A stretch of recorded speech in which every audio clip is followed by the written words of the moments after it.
Today we are playing Sonio's version of a mill deck, which is not what I'd expect. What is going on, everybody, and welcome back to, yes, a standard video. I know it's been quite a while since we've had a standard video. We've been testing out a little bit of modern, but we are jumping back in today with a very interesting one. Now, this deck is brought to you by Sonio, I should say. He did create this list. Sonio, phenomenal channel. Please go check him out. I'll link him down below. But this is a really interesting take on mill.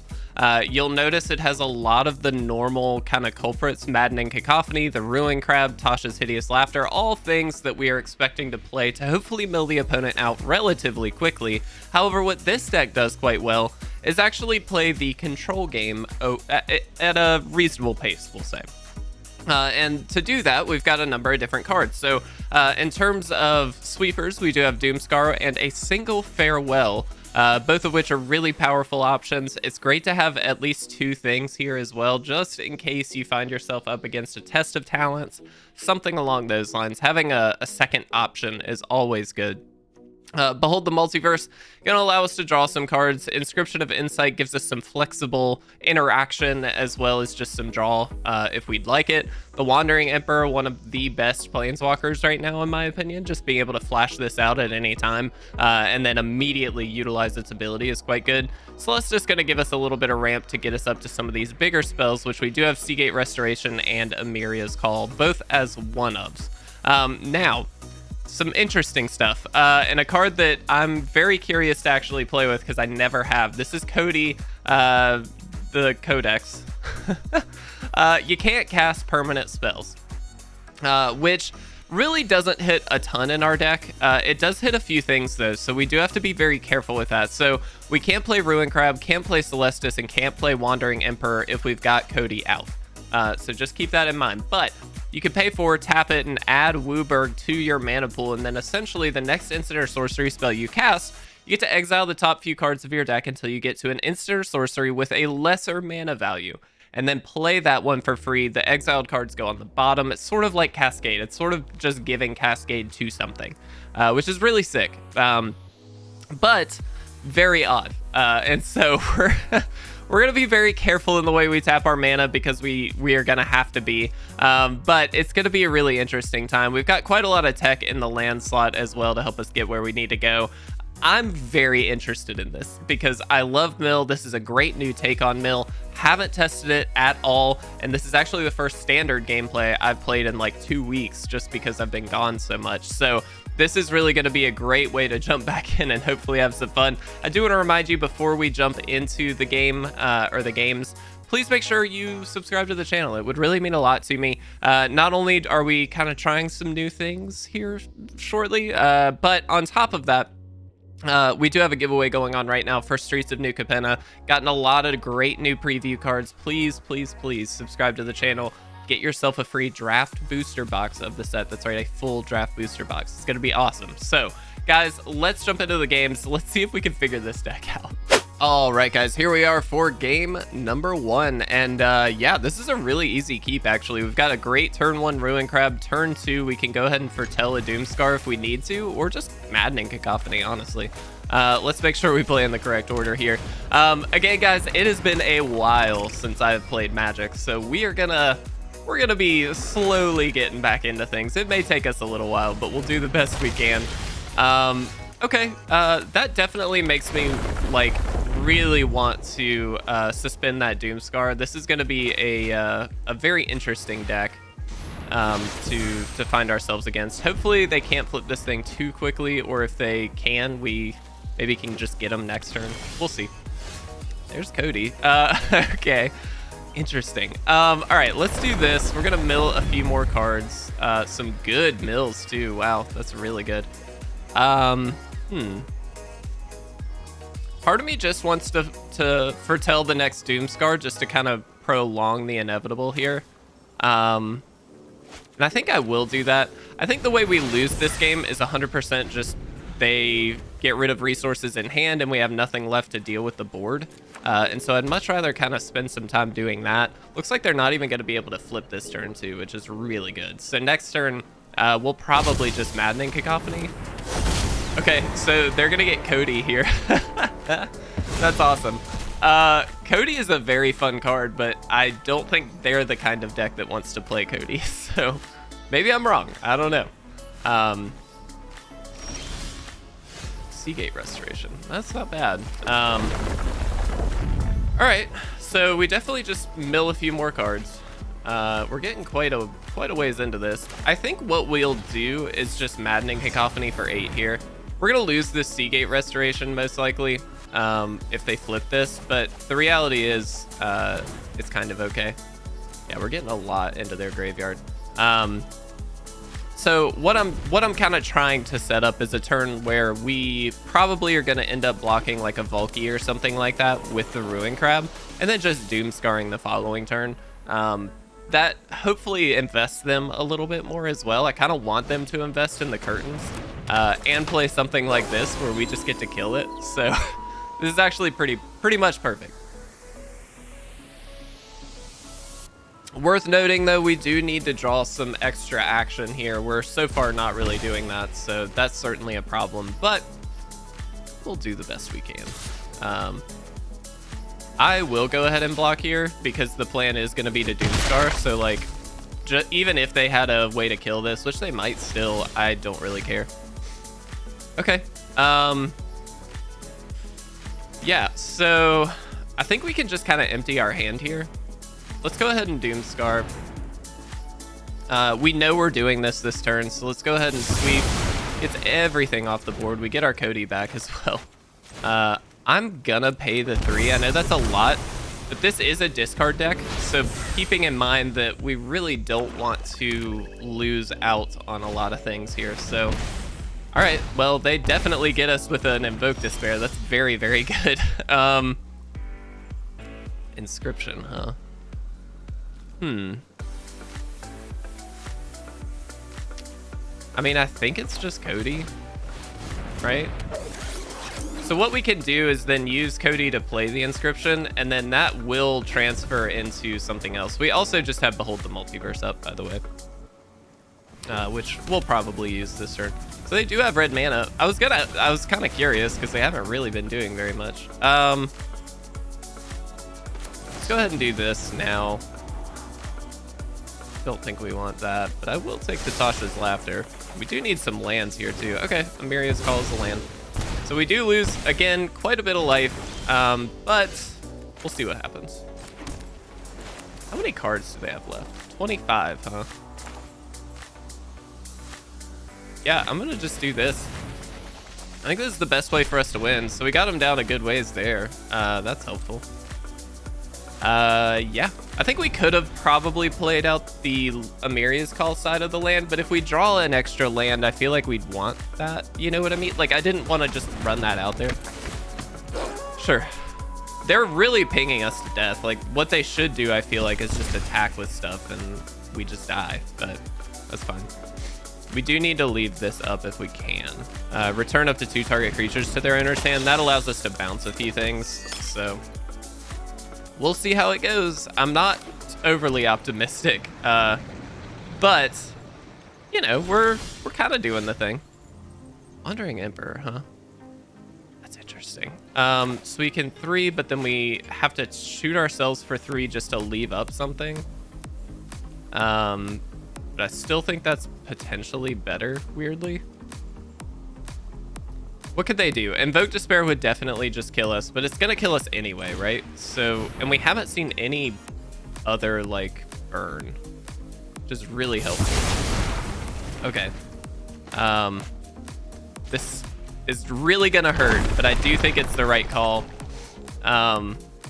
We would die to an Invoke Despair anyway, is my thought process. So, like, even if they just play Invoke Despair, we were gonna die. So this we let resolve. We let them attack, and we get a Wandering Emperor down and exile it.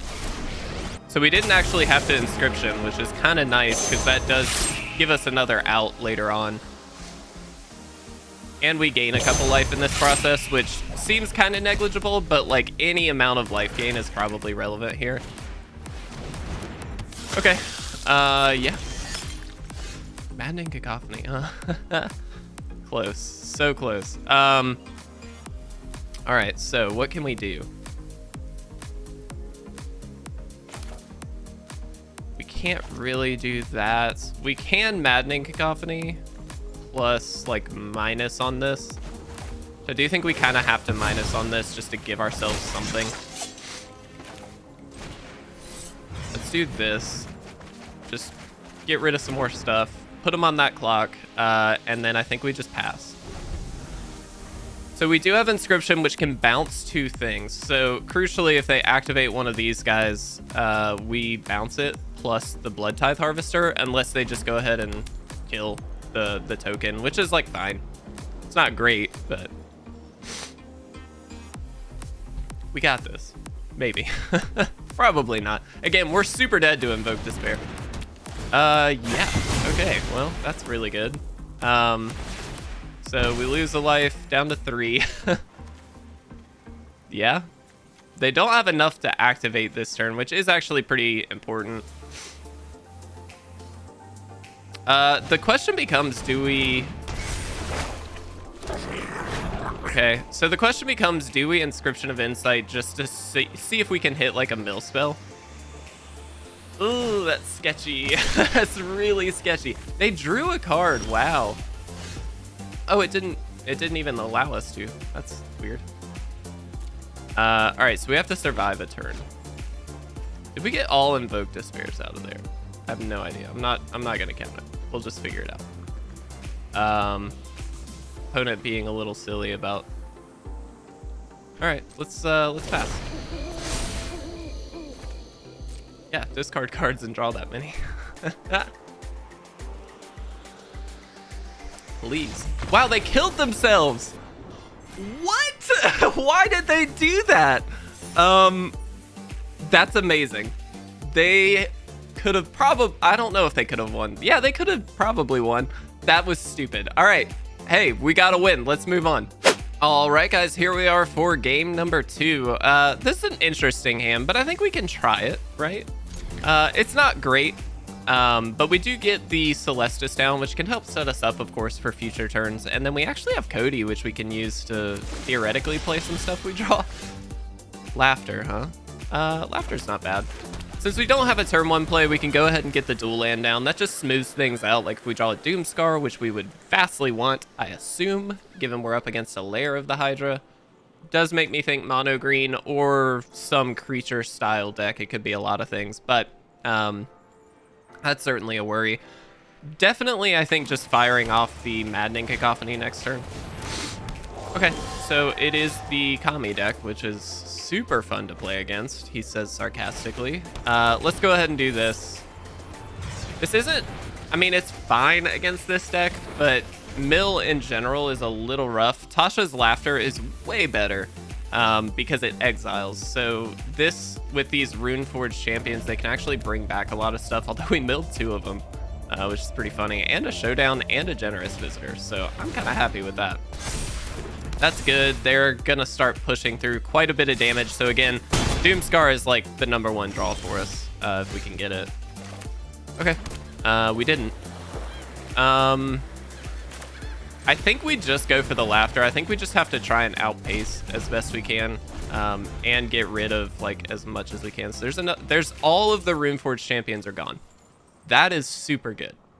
That is really, really important. Next turn, we can drop Codie just to have a blocker. It's not great, but it's something.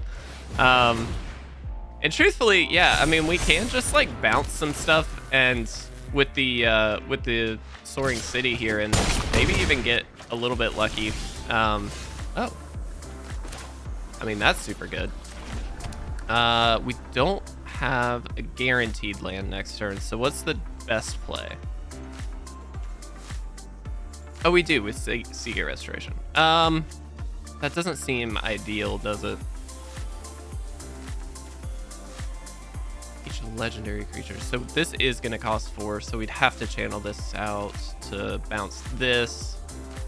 All right, I think we're just going to pass and Soaring City. It's a little bit risky. If we don't draw a land off the top, that's like a big problem. Yes. So we let them like throw all the counters on this thing. Make them think we don't have anything. This is all fine. This is less fine, but that's cool. This is dangerous of them to like... All right, so we do this now before they've got enough there. So that decreases the amount only by 1, but it's something at least. They can probably still kill us, can't they? No, they can't actually. They're missing it by 1. Yeah. All right. So we're pretty dead. That actually keeps us alive. That's great. So what we can do is just return up to 2 target creatures to their owner's hand. So we just bounce the stuff. Yeah. So again, this is showing the strength of Sonia's Azorius version of the list, is that we just get to bounce stuff. It's kind of silly, but I mean, it does kind of work. Let's see what they do. Okay. Nice. Again, we're letting them target this and this as much as they want, because the more they do that, the less likely it is that they're going to be able to kill us the next turn. So this is all fine. All right, so... Whoa. Give us full control. This is a sorcery. I am so dumb. Now wonder. Now wonder. All right, we're dead. It's cool. Kill me. Yep, I deserve that. I'm so stupid. Totally thought this was an instant the entire time. We're getting back into it, guys. Let's go to a game 3 right now. All right, guys, here we are for game 3. Let's hope for a little better this time. Definitely messed up that last game, and that's okay. It happens. But let's go ahead. Let's play the Hall. We're gonna want to find a second white source here, just to give us that Doomskar opportunity. Depending on what we're against, it could be a number of different things, of course. But we do get... Again, one of the benefits to Mill is you kind of get a sneak peek at what the opponent might be playing, and it looks like it's the Orzhov Reanimator mid-range list. They've got Snowlands, so my assumption is they've got Blood on the Snow, which is not ideal, but that's fine. We'll do the best we can. All right, there's the second white source. That's very relevant. I'm just gonna go ahead and foretell this. I don't have a huge reason not to, and not that I think they run a ton of hand destruction or anything. At least we don't see a lot of hand destruction, but I'd rather be safe and guarantee they can't just steal this for some reason. Just seems kind of important. Interesting. Okay. So we play this. We can just play Codie. Is that worth it? I'm gonna say, yeah, let's try it. We don't have any other permanents at this point, and like, it's not a great creature right now, but it's something.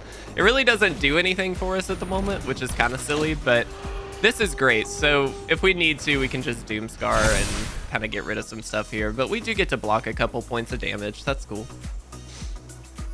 And depending on what we draw, I mean, there is a world where we find something we can hit with Codie, which is cool. Let's just block here. It doesn't matter which one we block, same amount of damage. Can't play this because of this. Worth noting.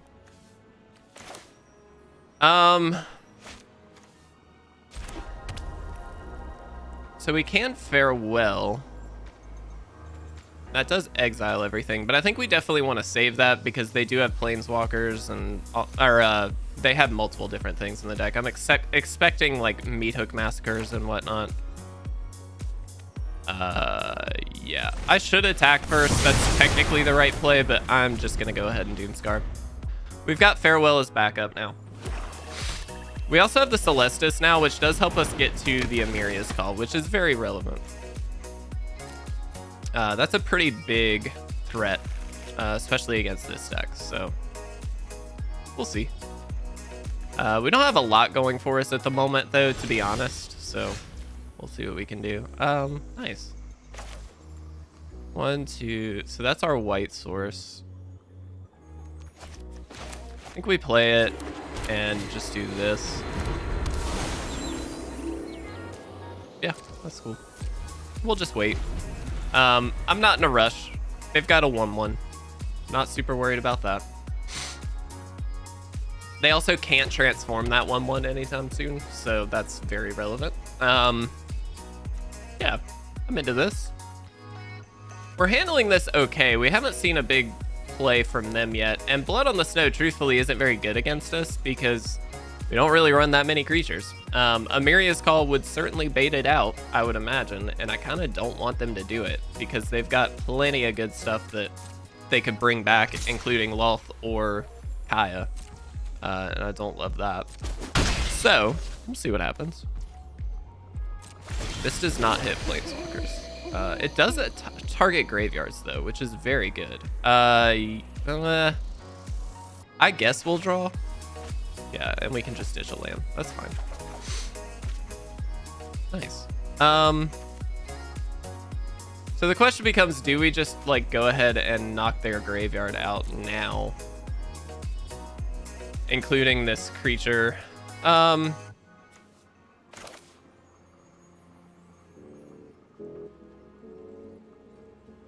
I don't know.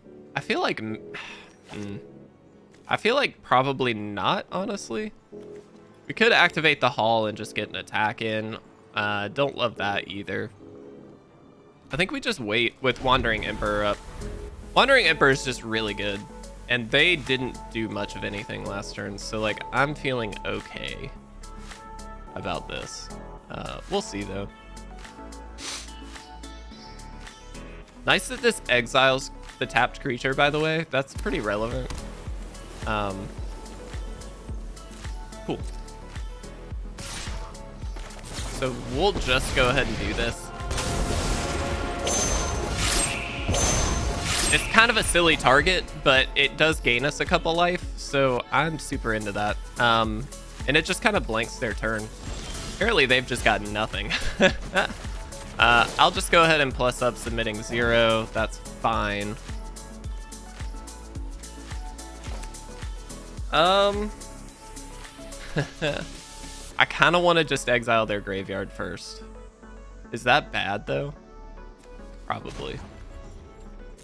1, 2, 3, 4, 5, 6. Yeah, this is such a like cheeky play, and I don't know that it's the right one, but here's the deal. If they do have Blood on the Snow, that becomes really scary, and I'm not into that, so I'm just farewelling now. If they had anything, I feel like they would have been playing it by now, and they just haven't done anything.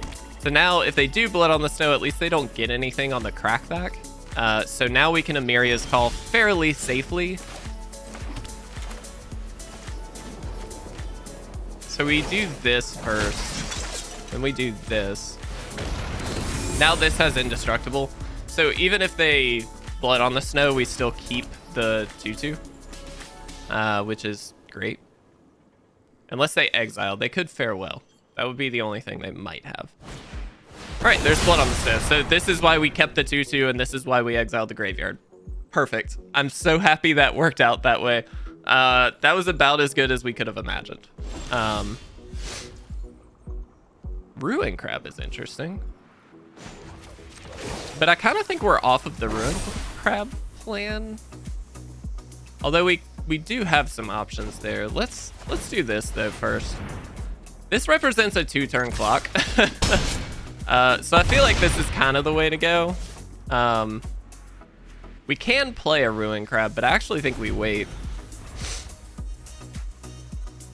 What I'd like to do is be able to Field of Ruin in response, but I honestly don't want to mill them very much right now. We know they're a Blood on the Snow deck, and they haven't played much for the last handful of turns, and so my assumption is it's just a bunch of like sweepers and crap like that, and I don't love that idea. Yeah, that's fine.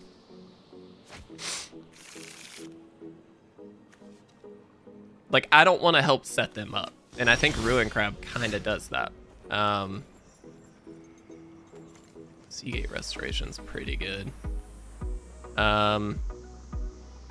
It's not actually that great, I guess, right now, but it's pretty okay.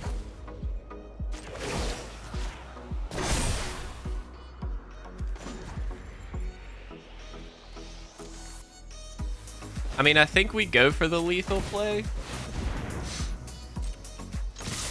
If they have like a vanishing verse or something, I guess that's pretty good, but they like have to do this, so.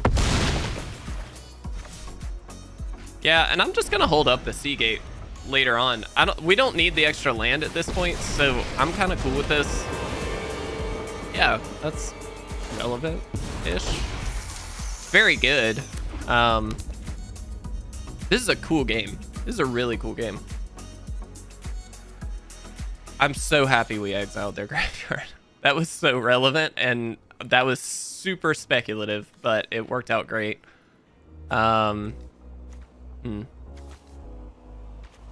Did they have any man lands? I haven't seen any. We do have the Field of Ruin. I'm kind of waiting on that in case we swap over to the mill plan, you know what I mean? So we'll see. Okay. I mean, that was a pretty solid play. I'll take the action. I think it's Ruin Grab, honestly. I think that's just the best thing. I don't know why they did this, though, because now they just lose.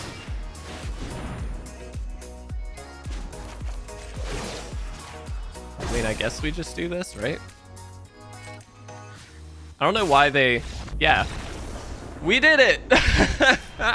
What an interesting game. All right, guys, let's talk about Sonia's deck for just a second. All right, so first and foremost, again, I want to say a huge thank you to Sonio for building this deck, for sharing this deck on Aetherhub. Check his channel out, please, because he really does a phenomenal job. And obviously, this is a really interesting deck. What do I think of it? It's tricky. I kind of like it more than the Is It Milled list. Is that weird? I think that's wrong. I think I shouldn't. My thing is the control elements like the sweepers and things like that, while you certainly can have them in the form of burn down the house and things like that, you don't get access to the farewells. And the Doomskar is kind of relevant because it hits bigger things. It hits everything. And so for me, I feel like this has more tools to dig itself out of more games. I think the Is It Mill list is obviously much more focused on just the mill aspect, which is reasonable. But having the ability to kind of swap over to a control thing or a control shell like we saw in that last game and be able to kind of take it over that way gives it that longevity instead of the burnout that you see in a lot of the Is It Mill lists. And so while that one does have certainly some control elements, I think this one's well suited for control, and it has a mill package versus kind of the other way around. And so I love this. I absolutely love this. I think this was great. 2 out of 3 is not bad. I think we definitely could have played better against the Naya Runes list, but mostly that's because I forgot it was a sorcery. So that's on me. But guys, this was awesome. Thank you so much to Sonio again, and thank you guys for being here. Again, I really appreciate everybody being so supportive of the time I was away for the honeymoon and all that stuff. So thank you guys. It's great to be back. I missed you all. But here we are, guys. We got this. This is going to be great. Let's jump into some more standard gameplay later on this week and hopefully some other things as well. But guys, I'll see you later. Thank you so much for watching.